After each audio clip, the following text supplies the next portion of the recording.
நான் கேட்குறேன், இன்னைக்கு சின்ன கவுண்டர் மாதிரி படம் வந்திருக்கு. பேரிலே சாதியை கொண்டு படம் முழுவதும் கவுண்டரே கவுண்டரேன்னு சொல்றாங்க. அந்த படத்துல சாதி வெறியை தூண்டுற மாதிரி வசனம் கிடையாது. நான் அந்த படம் ஒரு பொதுவான படம் தான். ஆனா நல்லா கவனிச்சு பாருங்க, சாதியினுடைய இருத்தலை நியாயப்படுத்தின படம். ஒரு ஊர்னா ஒரு கவுண்டர் அவர் தான் பண்ணையாரா இருப்பாரு, அவர் தான் நாட்டாம சொல்லுவாரு. மற்றவங்களாம் அவருக்கு ஒரு இது பண்ணணும் அப்படிங்கிறத ஒரு சாதி இருத்தலை நார்மலைஸ் பண்ணுது. எஜமான் மாதிரி படங்களை பார்த்தீங்கன்னா, எஜமான் காலடி மண்ணெடுத்து தொட்டுக்குவோம் அப்படின்னா, ஒரு பண்ணையாரு அவர் அந்த சமுதாயத்தில் ஒரு பெரும்பான்மை சாதியா இருப்பாரு.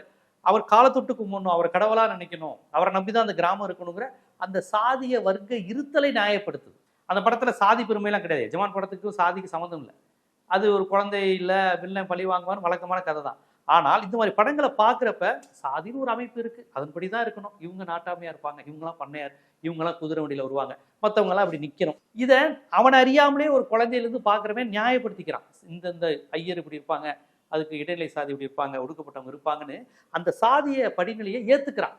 அதை கொண்டாடுறாங்கிறது செகண்டு. பொதுவாக எல்லா மக்களுமே அதை ஏத்துக்கிறான். அப்ப இப்படியாக இங்க படங்கள் சொல்லப்பட்டது.